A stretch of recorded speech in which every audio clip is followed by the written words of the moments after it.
Production support for Hot and Cold is brought to you by American Solar Technics, manufacturers of components for wood burning and solar heating systems.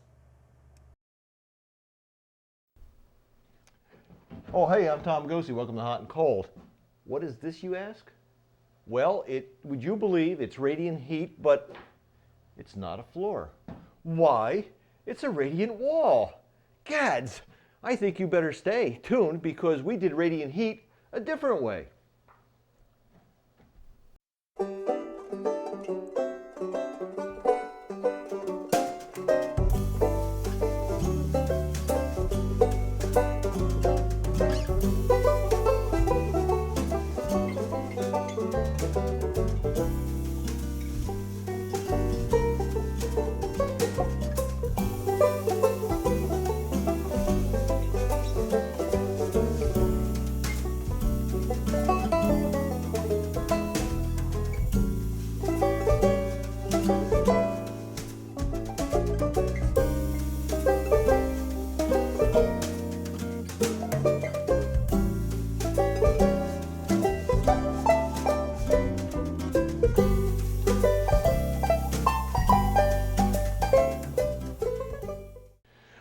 Well, what a week this has been. We've got all the radiant heat hooked up in the house, and I think I alluded to the fact that we were going to do radiant walls, and in fact, we did.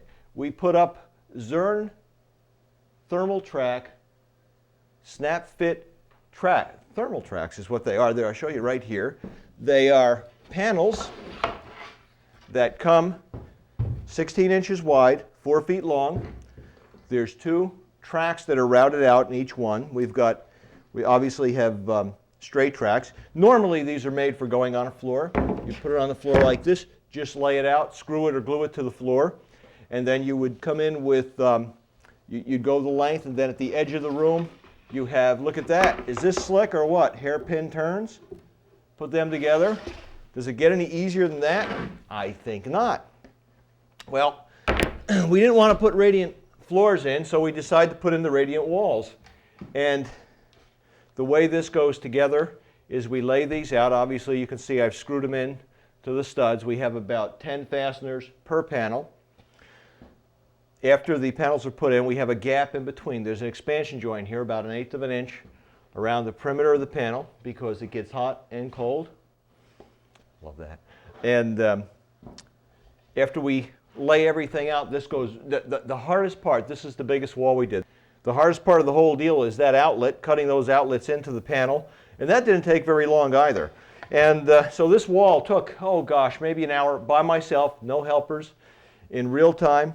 And then was the fun part. The fun part is laying the tubing in, because the tubing just snaps in like that. Is that slick or what?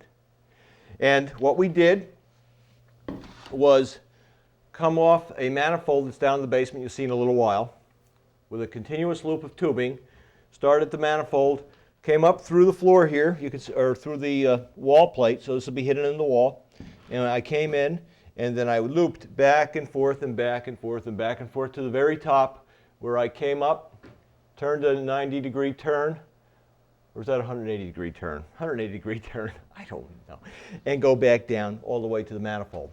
And left this stubbed with pigtails of pipe, and then we hooked it in. Like I said, we'll show you that in a little bit. And this wall was then done.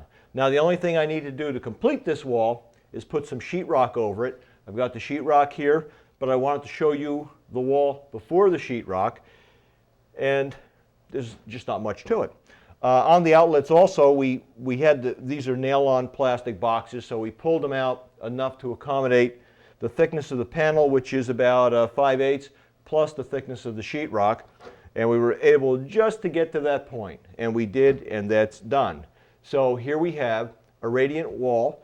This puts out, depending on the water temperature, 30 to 40 BTUs an hour per square foot per hour, and we've got about 110 square feet here, so we have about 4,000 BTUs radiating this way. Now, the other side of the wall would be the kitchen area, and usually when you do a radiant floor, radiant wall, whatever, you want to control where the heat's going. If it's a radiant floor, obviously you want to heat the room you're in. So we normally will insulate underneath the floor because we don't want to radiate heat down into the basement. In this case, where we have a radiant wall, we radiate heat this way. There's nothing wrong with radiating heat the other way, which will help to radiate the kitchen, or heat the kitchen, I should say. Sounds like we've got nuclear power in here, but not really. But the radiant heat will get somewhat slowed down because it's got to go through the MDF board. This is made of MDF board, and then has aluminum foil on the room side. The back side is solid MDF, so we're not going to get as much heat going out the back side, but I'm sure we will get some. We've got an airspace, and then we've got sheetrock on the other side, but we'll still get a little bit of radiant effect there, and that'll help heat the kitchen. We do have the toe space heater in the kitchen we were using for heating the house. The two together will do a fine job. There's nothing on the back side of this wall that would have an issue being heated. And if there was, there's talk. Rumor has it the refrigerator might go here. If it does, that wall will get insulated, so we're not radiating heat to the back side of the refrigerator, because obviously we don't want to heat the refrigerator anytime, much less this time of year. Does that make sense? I think so. So what we've been doing is that we've got this done, but we had more rooms to heat. There's 3 rooms upstairs. Let's take a quick peek upstairs, see what we've got. Well, we're on the 2nd floor now, and we have 2 bedrooms, and we have this knee wall on each of the bedrooms on one wall. And I thought that would be a good place to put a radiant panel as well. So what we've done here is we've done about 32 inches of radiant panel, and we've had to sandwich in between, make sure we set it up right so we could have the electrical outlet in the middle, and that's what we've done. Again, we've had to bump out the boxes. The difference here is we had to use plastic box extensions. These are little pieces. These happen to be, I think, 1/2 inch, and I've got 2 1/2-inch pieces here stacked on top of each other, going against the box that was originally set in the wall. I couldn't move these boxes because the back side of this wall is spray foam, and they are stuck. They ain't coming out without a lot of fighting. And I didn't want to fight, and these are only about I don't know, 75 cents, $1 each, whatever they are. So 2 of them together bring it out to the right elevation, the right plane for putting sheetrock over this. And it's a done deal. We've come up in this corner over here. I'm becoming better. This knee wall is such an angle that I'm always hitting my head on. I've been doing well not hitting it lately. I don't think I have many more head bashes in my cerebellum before I'm really going to start to be affected, although it might have already shown on the show here. We come up through with 2 holes, and we do the same thing. We just loop back and forth, and it's done. I just have some scrap pieces here for spacer to screw the sheetrock to. I'm going to put a few more in. I just haven't done it yet. And then we'll put sheetrock over this. Again, I've held off sheetrocking just because I wanted to show you what we were up to. We didn't lose a lot in these walls by doing this. We have the other room we'll show you. The biggest issue was a surprise. I love surprises in old houses, and that was that you remember how this house leaned? We had all that stuff about the house kind of leaning like this. This wall was leaning in, and it was leaning in a fair bit. And that's one of the reasons we had done the spray foam and beefed up everything just to make everything solid. But this wall inside here, which is just basically a facade wall now, was leaning a bit. So, simple way to compensate at least somewhat for that was to take the plaster off the upper area, because much of the plaster had been blown off anyway in the process of doing work on the house. So that pushed the whole wall back a 1/2 inch. So it's closer to plumb. Still ain't plumb, but it's a lot better than it was. Anyway, speaking of plumb, good time to get a plumb. We got to take a break. We'll be right back. We're back, and this is just the other room. Same thing. Got a knee wall here. A little slightly different dimensions, but very close. There was not a lot to bond to here, so I actually foamed behind this piece to help hold it in place so it wasn't real floppy, so everything is kind of stuck together. I've not put the box extensions on this outlet. I just wanted to show you, the relative location, and you can see it's kind of tilted back a little bit in relation to the what will be the new wall, so we'll have to compensate for that a little bit. A lot of weird issues with these walls, but they're not that hard to work with. You just have to be a little bit creative and maybe think outside the box to try to make it work. You'll see when we get the sheetrock up, it'll look pretty good. And again, we'll fill in with some scraps here so we have something to anchor our sheetrock to when that time comes. We've allowed areas here where we have some room for expansion for the tubing, because the tubing does expand and contract. And that's pretty much it. So that's that. So we've got 2 radiant panels on the 2nd floor, but there's one more room, the bathroom. And I said we're going to do radiant heat there, but we did a different thing that you have to see. It's different and it isn't. We've done it before. Let's go take a look. So here we are in the bathroom, a little bit different approach, same basic concept. We're doing radiant heating, but this floor is kind of all over the place. So we're going to level it up with gypcrete, and for 2 reasons. One is we want to level the floor up, but 2, we also want to have a nice base for a tile floor. So this looks like it has no rhyme or reason to it, but it really does. And let me try to explain it.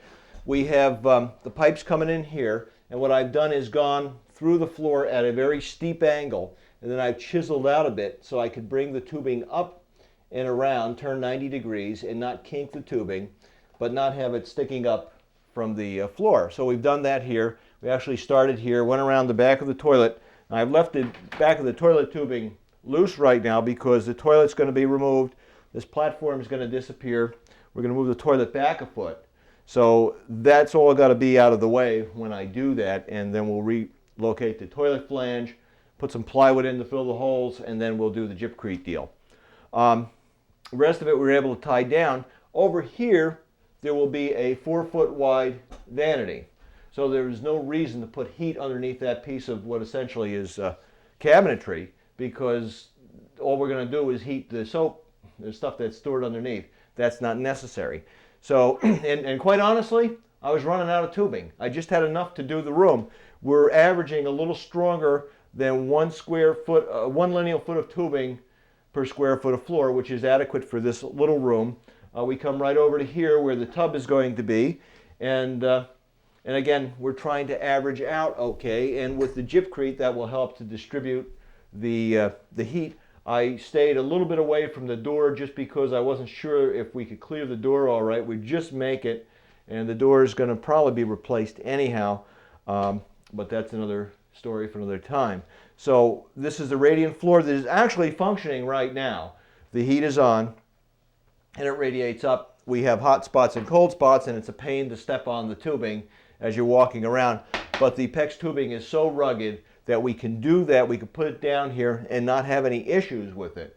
So other than it hurts your feet as you walk around on it. But over, I don't know, another week or 2, we'll get this done and get this all leveled up. And now the problem is, over here, the floor is level, but it goes uphill to the perimeter of the building. So over here and over here. And of course you can see that at some point somebody did something to level up the toilet so so you don't fall off the toilet or something. I don't know. Just so it works right, works better. So, and they did that with plywood. So that we'll get rid of that and clean that up. And this is essentially what we did before in the bathroom at my house. A couple of years ago, we did the bathroom over. We're going to put exactly the same tile down, a granite tile. And that's going to look great when it's done. The sink will go away because we'll have the vanity, which will give us some storage in this room as well. So we're making progress, and the radiant heat does make a tremendous difference in the comfort level in this room. Now I've got heat in all the rooms in the house, so the house heats up much more quickly and much more evenly. And what we've done is we have a digital thermostat on the wall over here, if we can get a look at that. Very simple device. It's just a on-off. It's not a setback or anything. It's 62 in here now. I have it set at 59, so it's 62. I can turn the temperature up or down just by pushing the button, and I can also turn the thing off if I want just by doing that, but we'll leave it on. So, and it's 62, so it's warmer than the set point is, so I'm happy. One more thing. Now we've got all this tubing. It's all over the floor. It's all on the walls. It's going down to the basement. There must be something else we've done in the basement that we need to take a look at. Well, you remember last week we were looking at the manifold for the domestic water plumbing. Well, we have another manifold in the house, and that's this manifold over here, which is a heat plumbing manifold. And all the red pipe is all heat pipe. It's all oxygen migration barriered tubing. Has an extra layer of plastic on it, which protects the heating system from getting oxygen in through the tube and causing issues with corrosion. What the heck is all this, you say? It's actually very simple.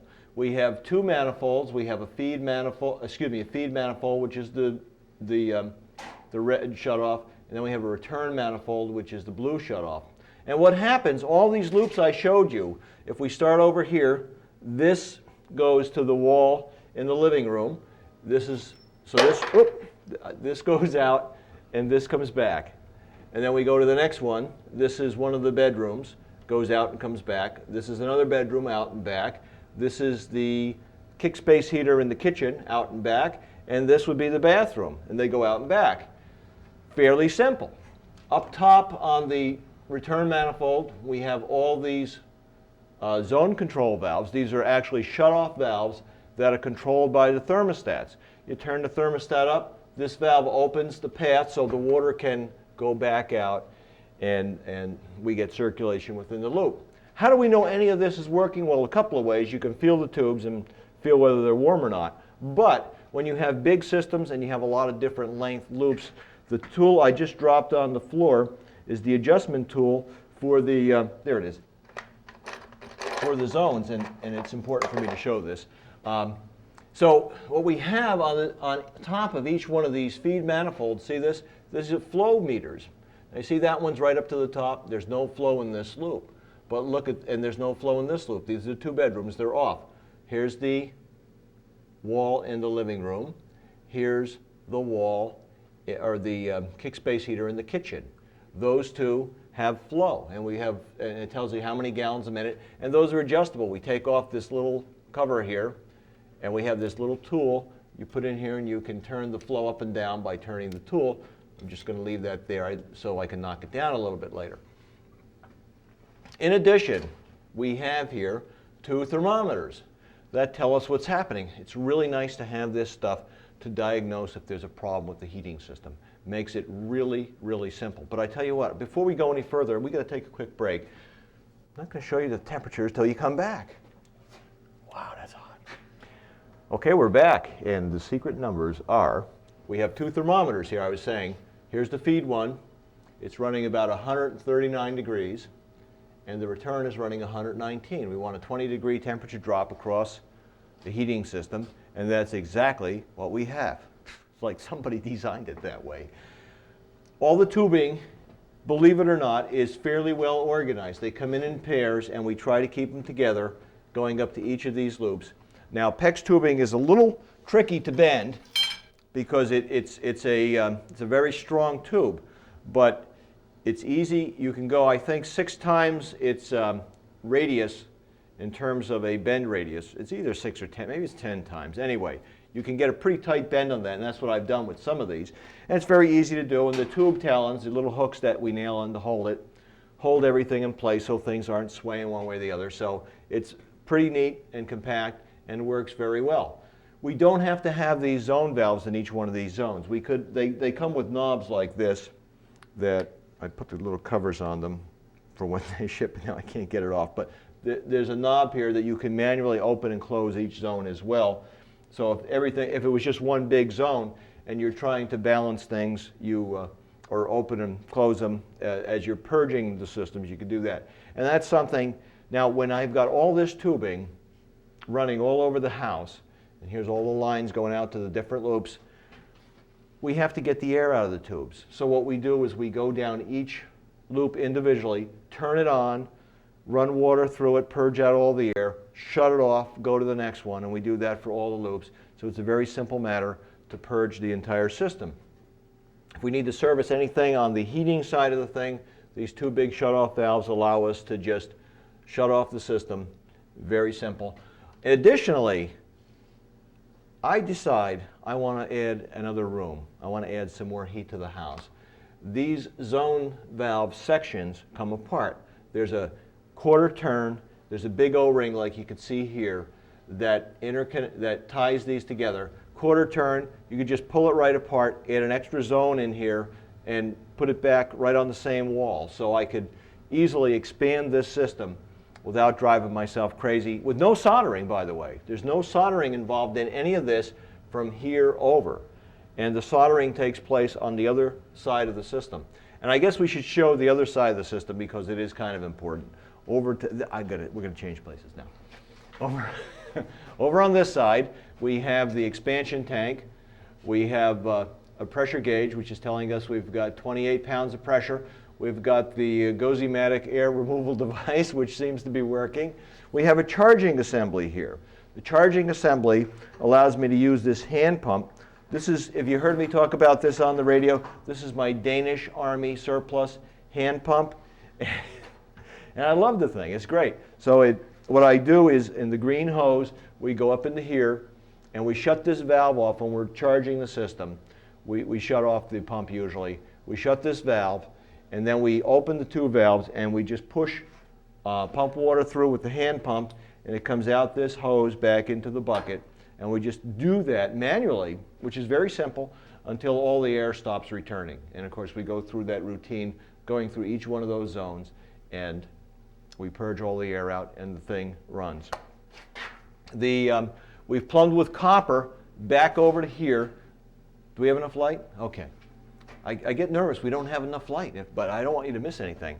Now, if you remember the heat exchangers here, the big plate heat exchanger, this side of the heat exchanger, the plumbing, is off the water heater. These two lines, hot water going in through this little bronze pump, goes through the heat exchanger, comes out, goes right back. I've plumbed all it up in copper. And then on the other side of the heat exchanger is the radiant side. And here we have another, I used the bronze pump again, and we go over to here into the hot side. Excuse me, and then we come back out again, and we go into the bottom side. And the main reason we put copper in here was because of the proximity of the pipe to the flue pipe of the unit. So it was, believe me, it took a lot longer to plumb this in copper than it would have in PEX. But where I have logistically put the manifold for the floors over there away from this, I was running out of room. It made sense to do this in copper. But this is the area that I love, because this, for all the complexity that it appears to have, but really there's not a lot of complexity, was a very quick install. I started doing this, and within an hour or two, I had everything tied together into the manifold, and it was an evening, as a matter of fact, and I thought, well, you know, I'm just going to get some of this stuff roughed in. I had everything done and hooked up, and I was starting to get all the wiring hooked up for all the zones, just so I could test everything. And in fact, what I've done, I haven't cleaned this up as much as I would like to yet, but believe it or not, this all kind of is easy to follow. What we have here is a terminal block for hooking all our controls into, and if we take one wire, just so you can see, the control has 4 wires coming out of it. The brown and the blue are 24 volts AC, which are what is used to control the zone valve. It's the same as a zone valve in any other heating system. So, and that interfaces through this terminal strip with the thermostats, which come down here. And the thermostat, of course, is just a switch. So we have 24 volts coming off of the control over there. We bring it over here, and we just, with the thermostat turning the valve on and off, make that work. There's 2 other wires. There's 2 black wires, which are what we call an end switch. The end switch is just a switch within each one of these. When this valve actuates, when the system is calling for heat, the thermostat says, it's cold in this room, we want heat to come through one of these loops. It opens it up and lets water come through. The end switch turns the circulator pump on back over there, and usually the heat as well. Very, very, very simple. I've just told you all the secrets of zone control for any heating system, including a radiant heating system. Radiant heating system, again, same kind of deal as anywhere else. We can go further with how we run a system like this. We can have what we call outdoor reset control, which would modulate this 139 degree water we have feeding the system.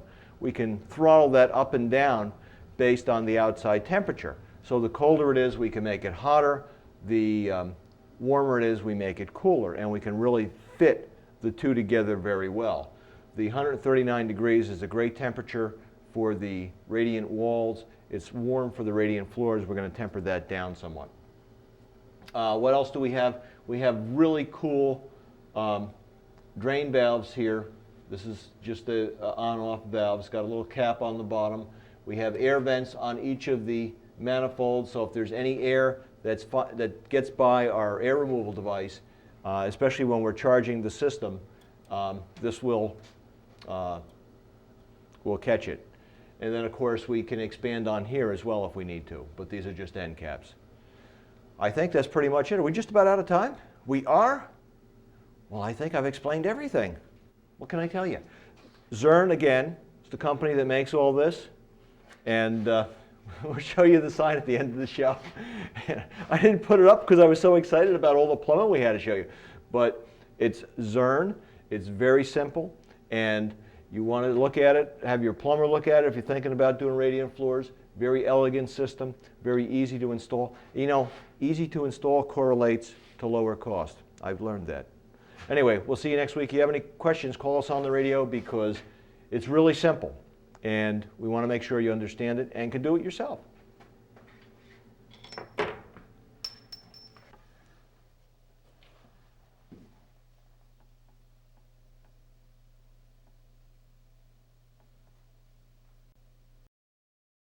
Production support for Hot and Cold is brought to you by American Solar Technics, manufacturers of components for wood burning and solar heating systems.